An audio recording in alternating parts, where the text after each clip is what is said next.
gonna be talking basketball.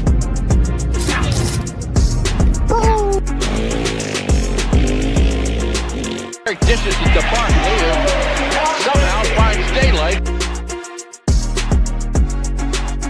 Allen for the win! Yes! Phantom.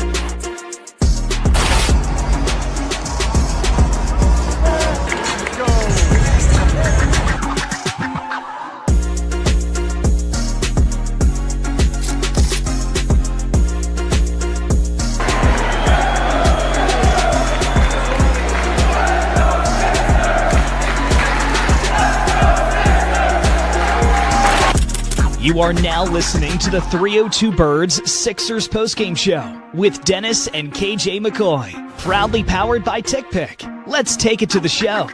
All right. So I am here. We are back, actually. Weird timing. But here's the reason why. The NBA draft is among us, and it's happening Wednesday. Obviously, the season just ended yesterday officially with the NBA Finals coming to a conclusion, a crazy conclusion. Game 7 game. As Dennis and me were talking beforehand, it could have went either way, but especially with a certain player like Tyrese Halliburton going down like that, it gave the Oklahoma City Thunder the upper edge in that game. So that was a very exciting series. It seemed like it wasn't the best matchup at first, but it was a pretty good matchup ultimately. So, but how you doing, Dennis? How you feeling? I'm good, man. We're back. Feels good to be home. Feels good to be back on the show with you, sharing our stories, our love for tragedy of the Sixers. We may have to change the logo and get rid of the name on the side of the building so we don't get yelled at. Shout out to Nick's Pizza. Thank y'all for your support. Thank you for always having our back. Shout out to TickPick. We appreciate y'all. Just feels so good to be back. Feels good to be here with KJ. We get to talk and have fun. Shout out to Dalt. Thanks for everything he does for us. We're going to get straight into this thing. It's not going to be a super long show, y'all, but we're going to hit on it. We're going to go over as much as we can and have some fun.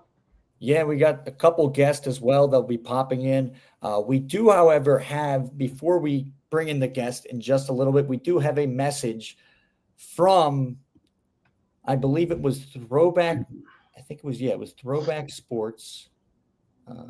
Throwback Sports Flicks. So we appreciate you for sending this video. And here's what he's got. Here's what he has to say about the third pick in the NBA draft selected by the Sixers. And with the third pick in the 2025 NBA draft, the Philadelphia 76ers select Ace Bailey.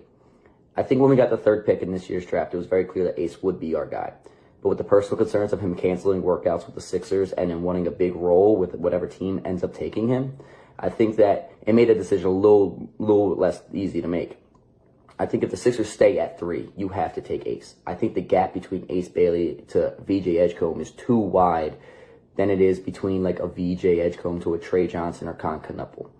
If Ace isn't the guy and Ace's personal concerns are major, we should debate moving back and taking those guys that are closer in the range and gathering more assets in the future. But if the Sixers do stay put at 3, which they should, they need to take Ace Bailey. All right. What do you think about that, Dennis? We're going to bring the guests right now, actually. We got 2 guests right here. We got Mikey D and Andrew. What's going on, boys? I'd get their feedback. What's up? What's up? So you guys probably just saw the clip that we just popped up on. It's from Throwback Sports Flicks. But he predicted that the Sixers will be drafting with the third pick. They will be staying put with Ace Bailey. Now, Mikey D, we know you really don't claim an NBA team, but you are our official college basketball analyst. What did you see from, obviously they weren't in March Madness, but what do you see from Ace Bailey as a prospect, and what do you think he will do in the NBA? And is he the right pick for the Sixers?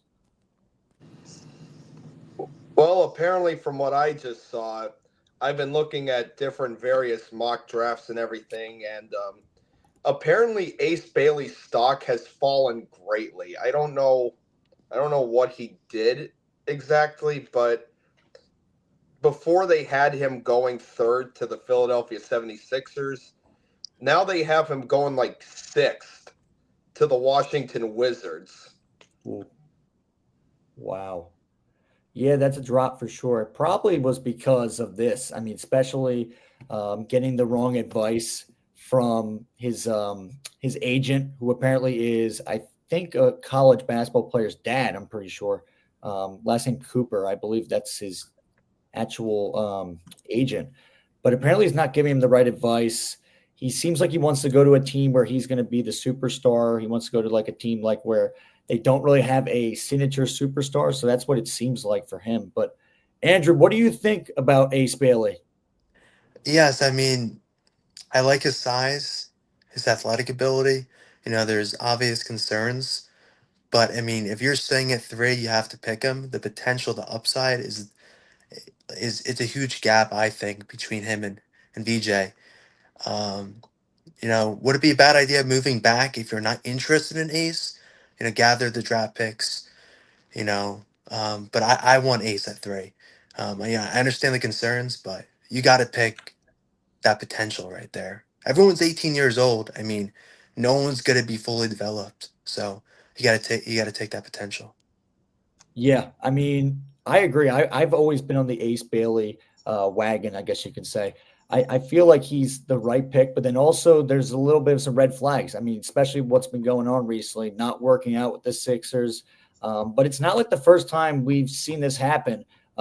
Years and years ago, back in the 80s, Charles Barkley he actually purposely didn't want to get drafted by the Sixers and actually failed his weight test with the Sixers. And then he thought he was going to the Lakers, and he didn't get drafted by them. He got drafted by the Sixers. So could you see them doing something like that? I mean, I know Daryl Morey is a guy who doesn't like to listen to the fans, and he just kind of does some outlandish things. Do you think they could do something like that and pull a rabbit out their hat? Man, I mean, I don't know what to expect here. I mean, does he pick Ace? Does he pick VJ, Trey Johnson? Do they move back? I mean, I don't know what to expect. I mean, you thought, when we first got the pick, Ace is going 3, but now, he's projected, like Mikey D said, to 6 to the Wizards. I mean, I don't know what their plan is here. Yeah. Dennis, what do you think? With the 3rd overall pick in the very first round of the NBA draft, the Philadelphia 76ers redraft hip hop. Mikey D, if you don't know, hip hop is our old mascot we used to have. The dog's got to go. Yeah. So Dennis has a. In all serious, I think trading back is a terrible idea.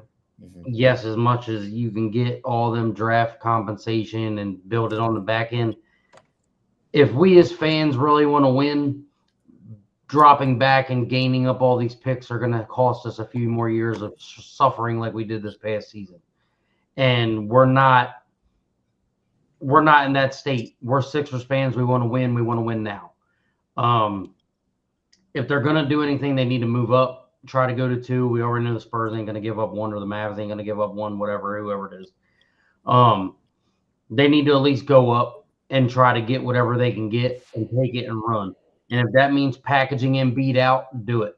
Dump him, get rid of him, and find somebody. If you can find a way to go get Cooper, go get him. If you can't get him, then you go take Ace Bailey. But going backwards is not the way to go for the Philadelphia 76ers right now.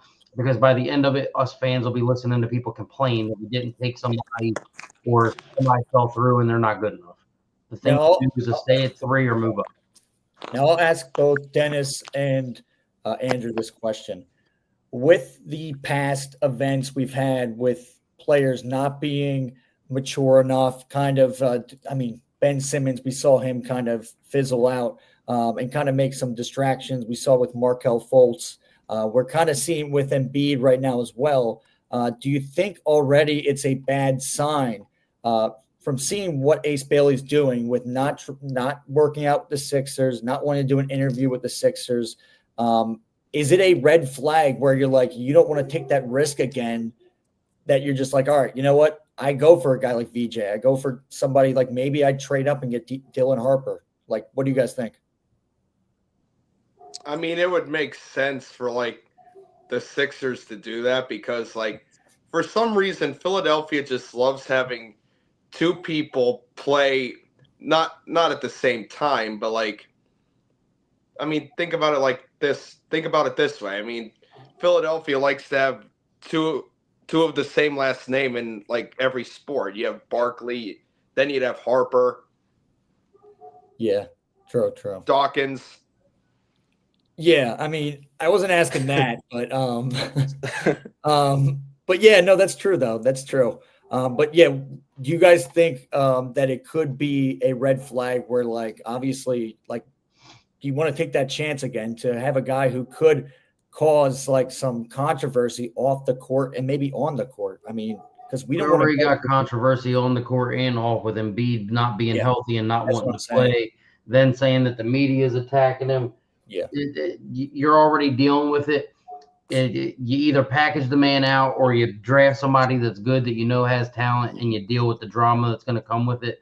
I still say package him out and trade him out, and you go get Zion Williamson and pray to God he can get healthy and play basketball, because you're better off having Zion than Embiid at this point. Yeah, that wouldn't be a bad idea. With Ace Bailey, I mean, he hasn't worked out with anyone, right? So I don't know if he's like, I don't want to be on the Sixers. Seems like it's every team. It is concerning, a little bit. I mean, the way he's acting, the agent that he picked, but I still think you got to pick him because the gaps, I feel like, is huge from 3 to 4. And, Dennis said you don't want to get picks. I agree. I mean, you're trying to win now. I mean, you're just delaying what we won, a championship. Yeah.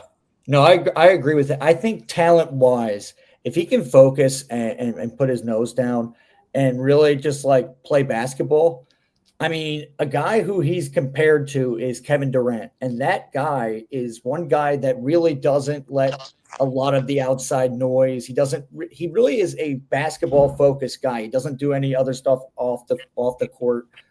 That's a perfect example, I feel like, that Ace could be like. I mean, like, Andrew, what do you think? You think the comparison of him and KD is accurate, or do you think now with seeing this kind of immaturity, I mean, I know he's 18, but is it still concerning, and do you still feel like he's still a comparison to Kevin Durant?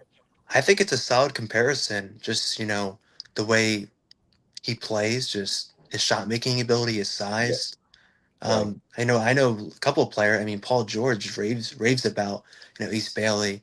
I mean, a lot of players, recognize his talent. Does he have the best IQ? That definitely can improve, but he's 18 years old. Yeah. I think the He's got the skills LeBron just mentality. He thinks he's LeBron already, and he's not even in the league yet. That's what this is. And then he's off there picking up a Shedeur Sanders attitude, and of course it's hurting his draft stock. Yeah. That's exactly what it is. You know what I mean? Yeah, that's what it seems like a little bit. But yeah, let's get into his teammate, actually, who we were just talking about trading up. There are the potentials of this. But yes, a former Ron Harper, his son, Dillon Harper, he is actually the teammate of Ace Bailey. Mikey D, what do you think of the Sixers trading up potentially? Because right now we do not have the second pick. The second pick is it's most likely going to be Dillon Harper. Could the Sixers trade up and get Dillon Harper, or do we not need him? Well, it's not that you do or do not need him. If you're going to be trading the second pick here, or if you're going to be trading for the second pick, let's not forget who you're dealing with. The San Antonio Spurs. Yeah. And if you were to ask me, and I were to be completely honest with you, San Antonio is not trading that pick. Yeah. I don't think they will ever trade that pick. They wouldn't even care if you gave them Embiid. They would not trade that pick, because it all comes down to one person there, and that's Wemby. Yep. So Dillon Harper and Ace Bailey could maybe swap. I could see that being possible, but other than that, San Antonio is not going to trade the pick. They're gonna. I think they're too focused right now on building around Wemby. Mm-hmm. Maybe Stephon Castle too. Oh yeah, true. Yep. But yes, Oh, wait, you got it. But yeah, if you're a Sixers fan, I wouldn't get my hopes up. Yeah. What do you think, Andrew? Yeah, I mean, I don't know. It seems like they want a lot of picks, players. I don't know. I'm sure the Sixers tried. They're trying very hard, but I don't know if it's worth it. What the Spurs most likely want, it's not realistic. I think Ace Bailey, is good enough to get him at 3. I want Harper, but it just seems like it's too much. But I mean, for the Spurs, I mean, they have Castle, De'Aaron Fox, and then Harper. I mean, 3 guards. I mean, I think they would want Ace Bailey, with that size, but seems like they have their eyes set on Harper. We've seen crazier things happen in the draft, so anything can happen. That is true. That is definitely true. I mean, we saw Alonzo Ball get selected before Tatum. That was crazy. I mean, that wasn't supposed to happen at all. Look, I mean, here's the thing. My school is in the Big Ten, Penn State. Yes, we suck. But here's the thing. I honestly think that both Harper and Bailey are overrated because, yeah, maybe they had a good performance every here and there, but what did Rutgers do? They didn't do anything. They were terrible the whole season. They didn't make the tournament. How do you not make the tournament with those two? Yeah, I think these 2 picks are very overrated. Mikey, that's the thing about the draft. When it comes to the draft, it don't matter what the team record is. It matters on the player. Yeah. And at this point in time, those 2 are the ones that are going to go in the top 3, and and unfortunately the record doesn't show how good they are, but when you look at their stats, it does. And at this point, the 3 that could go in the top 3 are the ones, like you said, Penn State's not that good. We can all agree there. Penn State can't carry their own in basketball. They don't do what they do in football. So, but yeah, and that's the thing. Like, stick out because they carry that team. Yeah. So even when you have a crappy team, your best players are going to shine. Yeah. It's what it is. I'm just saying, like, based off of that, though, I think they could be busts. The only one who I think is really good out of that top 3, where it's like, yeah, okay, no shit, Sherlock, is Cooper Flagg. Oh, of course. Yeah, of course. Of course. I think also, if you think about this too, Mike, even though these guys did not make it to March Madness, you could go back years ago as well. Anthony Edwards didn't make it to March Madness with Georgia. And then look how great of an NBA player he is. So a lot of and look at a guy like Derek Lively as well. I mean, even though he didn't really play that much for Duke, but he's a pretty decent NBA player. Like, these players sometimes might not be the best players in college, but then when they get their shot in the NBA, Isaiah Thomas is a perfect example. He was the last pick in the draft. I'm talking about the other Isaiah Thomas, the one that played for the Kings. He played for the Celtics. That guy. I mean, he was the last pick in the draft. And I mean, then he became a premium all-star. He became a multi-time all-star. You know what, KJ? I'm actually going to follow you up on that. I don't know if you're going to talk about him later. He's the name who's not even. I don't even think he's on the Sixers draft board. But I got a name for you, Cedric Howard. I was reading an article today about this guy, and he went from D3 to Portland. Then Eastern Washington's coach saw him on TV because, like, the school he was facing, which is like a D3 school, he played in the same conference as them. Then he went to Washington State, got injured, but then became a coach and was still able to impress draft prospects or draft scouts. Right. So this guy went from nothing to something, and I think like this is. I just immediately think like this is one of the names like you could see, like, go off in the NBA, and you have no idea who he is. Yeah, sometimes there's some hidden gems sometimes. But you said Cedric Howard? Cedric Coward. Oh, Coward. He's from Washington State. Oh, Coward. Okay. I think you said Howard. Oh, I see. Cedric Coward from Washington State. Yeah, he's 6'6". Okay.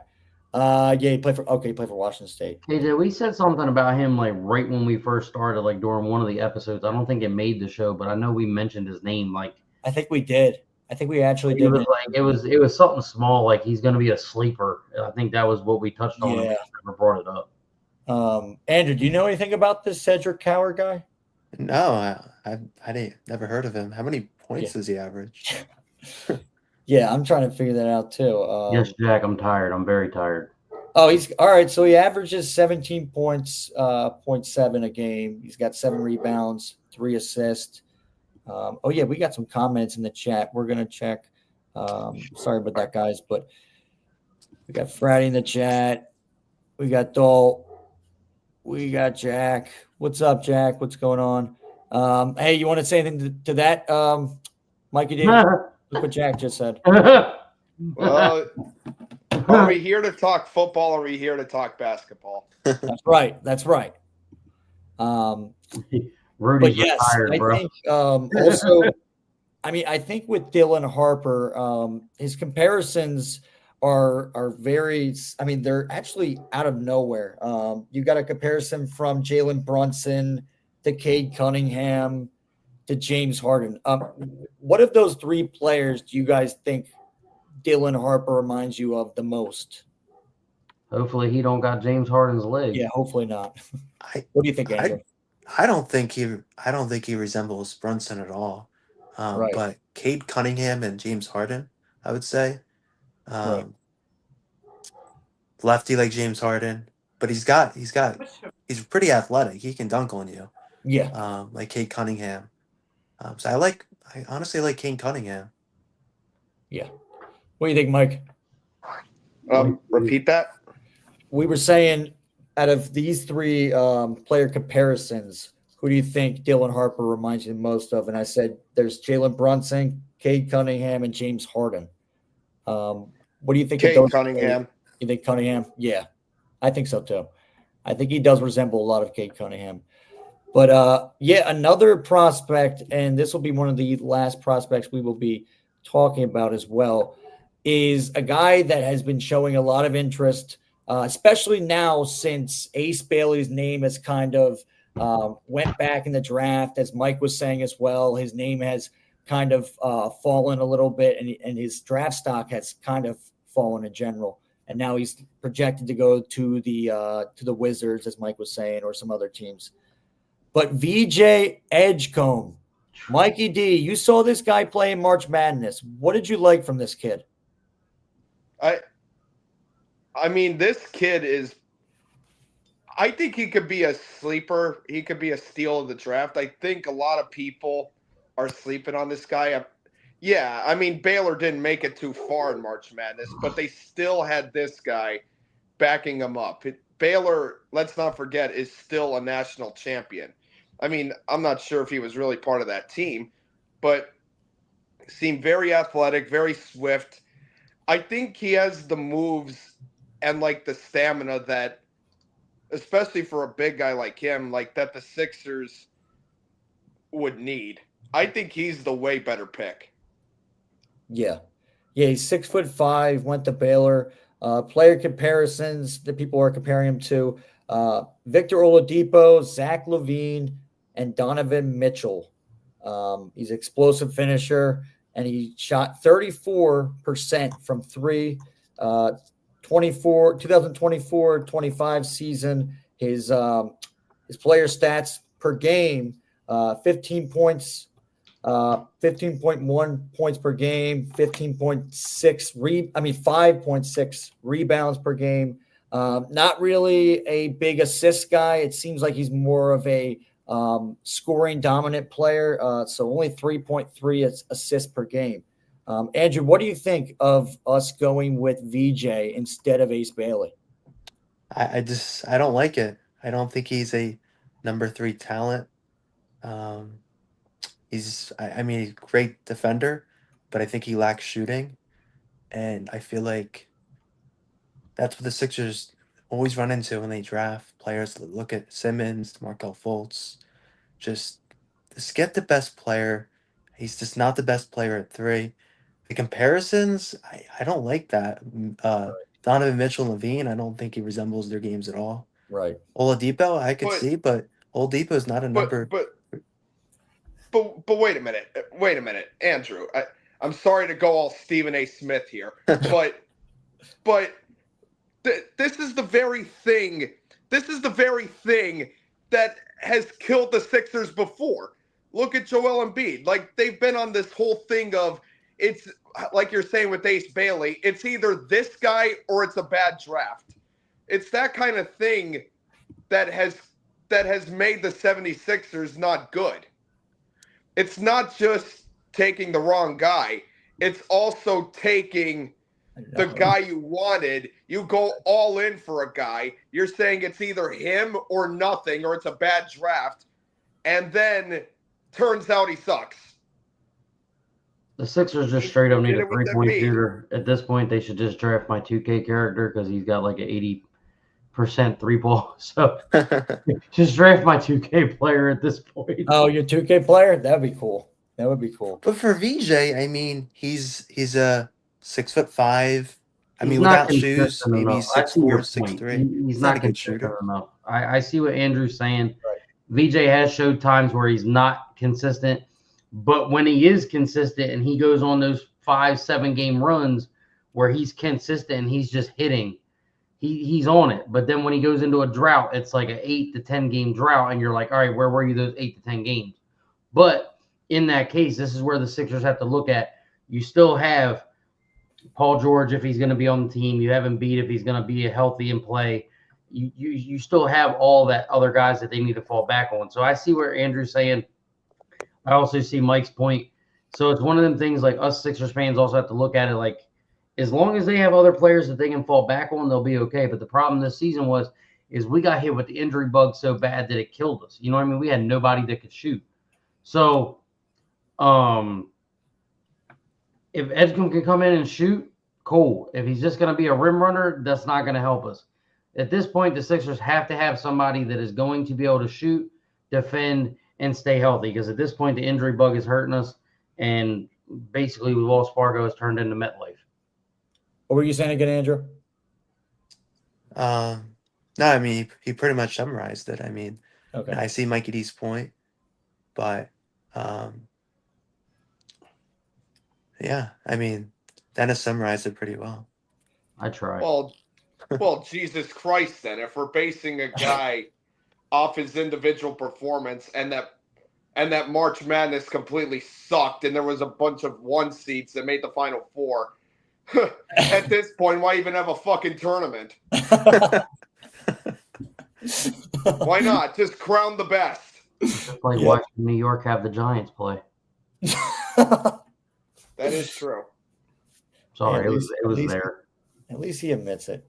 But yeah, I mean, I think VJ, from what I'm starting to hear, I mean, I think with the Ace Bailey immaturity, I think it is a red flag. I do feel like VJ, I mean, the only thing with VJ is this. Apparently he did work out with the Sixers, apparently did not perform to what they wanted, but they were more impressed with the way he interviewed and the way that he was talking about his skills and what he brings to the table as an NBA player and what he thinks he can add to the Sixers. So that's what they were really excited about, it seemed like. But yeah, I mean, we'll just have to wait and see. Wednesday, it's going to be a big day for the Sixers. And there's been some times where we remember that the draft did not go so well. And that usually is almost every year. But do you think that there is any prospects that are the wrong? I know that the name, I'm trying to think of the guy's name. Correct me if I'm wrong. I'm trying to think of his name. The guy from Duke, the center. Andrew, do you think we need a guy like him? I'm trying to think his name. You might know his name. Are you talking about the shooting guard or the center? Yeah, I think he wears number 5. I'm trying to think who it is. Con Knipple? Yeah. Yes. I think it's Con. Yeah, so he was also a name that was like that. I don't even want him in Philly. Oh, his name Knipple. That would be weird having a guy named Bona and Knipple. That would be Bona Knipple. Yeah, Bono. Yeah, that would be something else. That definitely would. Oh man. But yeah, I mean, Andrew, what do you think though? I mean, I know that this is really a draft show, but I wanted to talk briefly about if I can pull this up. All right, here it is. Actually, if it can pull up 1 second. I can't find it. Yeah, I cannot find it. Never mind. There was a finals thing, but it didn't pop up. But yeah, what did you think about the NBA finals and what did you think I mean with the outcome? I mean, was it a better NBA finals than you've seen like the last couple years? I mean, I wanted the Pacers to win so bad. Yeah. Huge TJ McConnell fan. Sure, we all are. I mean, he played out of his mind. It's just heartbreaking what happened to Halliburton. He was off to a hot start, especially after Game 6. I mean, they demolished the Thunder. I knew it was going to be different being away, but Halliburton coming out hot, just him going down, just drained, the energy. The players in the team said that themselves. Just hate to see it. Sucked the life out of that team. That was the problem. I mean, Yeah. they took away their other playmakers, so everything kind of focused down on McConnell, and then it just went downhill from there. There's not much you can do. I will say, even after he got hurt, the third quarter, Pacers came out hot. They were still ready to roll, and I think it just got to be too much on them, and they were just gassed and they were tired. I mean, once you get into Game 7, you're burned. You know what I mean? Everybody's like on their last leg. So. Yeah, I mean, McConnell was he was giving it everything he had. I mean, you got to give it to the guy. Us being Sixers fans, seeing him really represent, I mean, he is a former Sixer, so that was really cool to see him just go off like that. I mean, in that moment, he was just out of nowhere, just making shots after shots, crazy layups. I mean, just out of nowhere. And I mean, just to see them lose like that, it was heartbreaking. I mean, they also just at the end, I mean, they showed the camera of him obviously being emotional, and his mom was like, "Get the camera away." And I don't blame her at all. I mean, it's kind of uncalled for them to film him. I know they did that to Embiid when Embiid was crying after the Raptors, but I mean, like a lot of these players, I mean, like when they're emotional like that, I mean, I don't see why you show the camera like that. I mean, obviously let them have their time. But Mike, what did you think from the NBA Finals? What did you think of that series? I mean, it was clear that the Thunder clearly were the better team. Of course, like you have literally one of the best players in the whole league now that the Clippers are literally kicking themselves for trading. Mm-hmm. Shai Gilgeous-Alexander, but I mean, Tyrese Halliburton tried all he could I mean, he really tried, but you just couldn't beat that. You just couldn't beat that big three of SGA, Holmgren, and Williams. I mean, that's all like I really got out of it. I mean, I watched Game 7 last night, but of course, if anyone really knows me, I was more invested in the Stanley Cup. The Florida Panthers beat the Edmonton Oilers in that, just in case you didn't know. But yeah, I mean, but nevertheless, though, I think the Thunder are a great team. The Clippers are kicking themselves, and Seattle is cursing this out. But don't worry, Seattle. You're going to get your team back. The NBA might add 2 more teams as soon as this summer, a few weeks. Yeah, I heard that rumor that they're going to have those team meetings, and the expansion topic is going to be discussed for sure. So they're going to try and throw it around and see what the other teams think about it. And that would be hearing super cool. Seattle and Las Vegas. That would be super cool to see the Sonics. Because they're getting so much money out of the Athletics and the Raiders. So, of course, somebody's going to try and jump to Las Vegas. Yeah. I mean, I think you have to. I mean, like they almost have think about it. They had no teams. Like if you go back 5 years ago, Las Vegas had no pro teams. Now they have a chance to almost have pro teams in every sport. I mean, that's crazy to think that. It definitely is. But I will ask this before we do end the show. Andrew, do you think when you saw the Thunder win the NBA Finals last night, Did it kind of give you like a reminder also that like this could have been the Sixers? I mean, the draft picks that we acquired year after year, Markelle Fultz, Jahlil Okafor, Ben Simmons. I mean, this could have been us. Yes, 100%. And it goes back to Sam Hinkie being forced out, Colangelo replacing him. And I mean, we traded. What was the stupidest thing we did was we traded up to the number one pick to pick Fultz when everyone knew Lonzo Ball was going and Jason Tatum was going to the Celtics. And we got rid of our pick the next year. And we just did things unnecessarily. Look at the Thunder. I mean, every move is just smart, getting more picks. I mean, they have like 4 or 5 first round picks next year or something. Like, they're not done. This could have been us. We failed. The process failed, unfortunately. I mean, you hate to see it. That could have Screw been you, us. Embiid. Yeah. But yet Daryl Morey Every still single year, trusts it. Embiid gets injured. A torn ligament or a broken bone. Every single playoffs. We have My not seen knee him healthy. Yeah. What were you saying, Mike? Fluid in my knee. Yet, but yet at the same time, though, Daryl Morey still trusts the process. I think blind. Daryl Morey is just in his own world over there, and I don't know what he does, but it's He hard to still plays trust. with toy trains. It's hard to trust the guy, even though, I mean, like the guy has if you think about it, he has a good track record. He's only missed the playoffs once in his GM career, I'm pretty sure, once or twice, and that was with us, and then I think one with the Rockets. But besides that, he does bring teams to the playoffs, but NBA Finals, no. He doesn't help build a team like how Andrew was saying Sam Hinkie was trying to do, but then he was cut loose. I'll say this, though. Morey actually recognized that he needs to start focusing on young players rather than veteran this offseason, which is good to see because, I mean, the fact that we had PJ Tucker, Kyle Lowry, just like veteran players that don't bring us, upside. We need that young, athletic, lengthy guy. So hopefully he does that for us.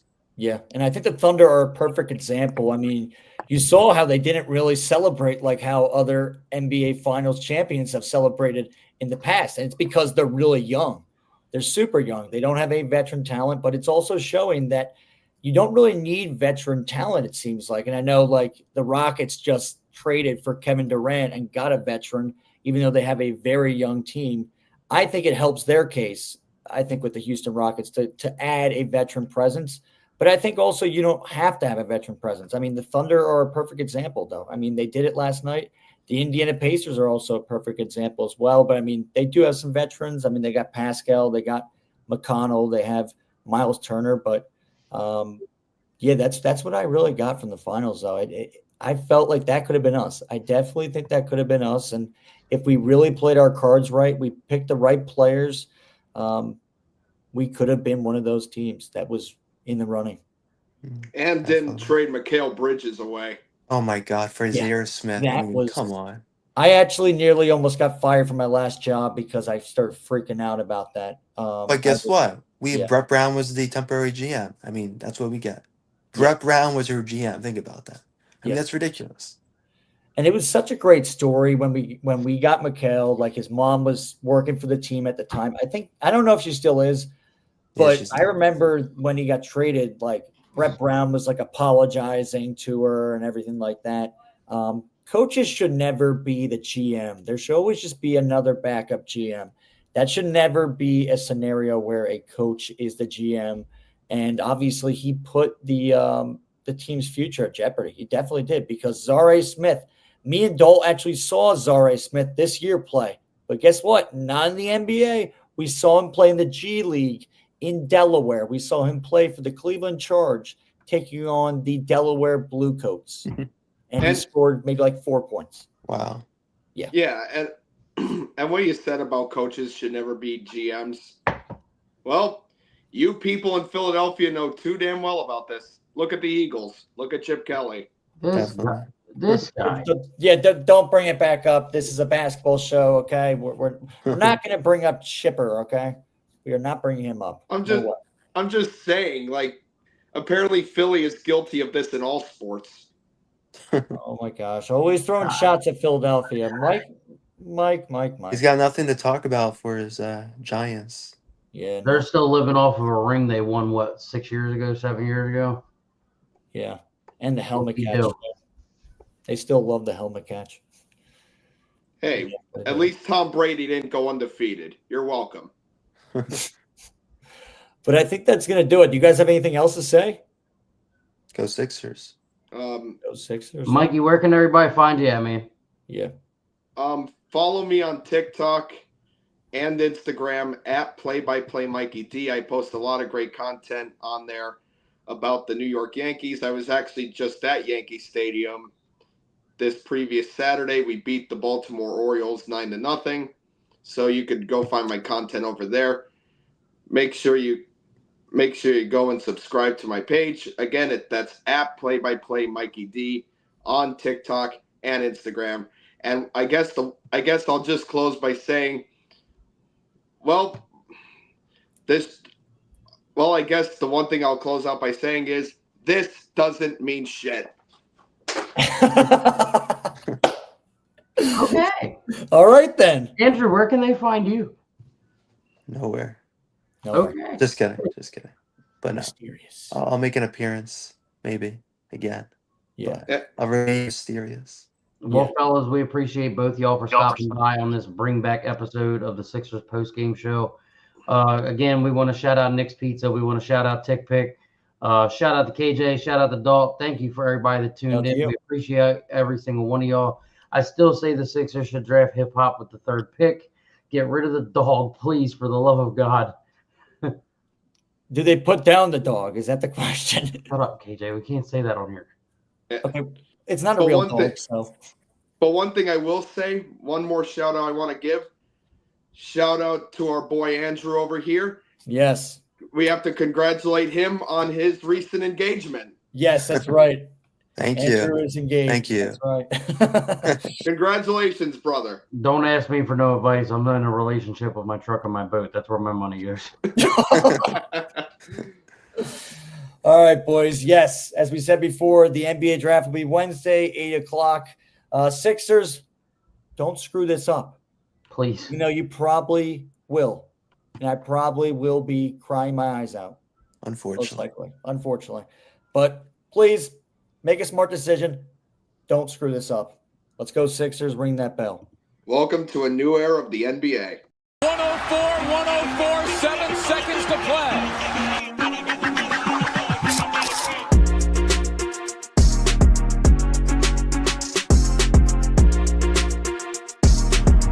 We're going to be talking basketball.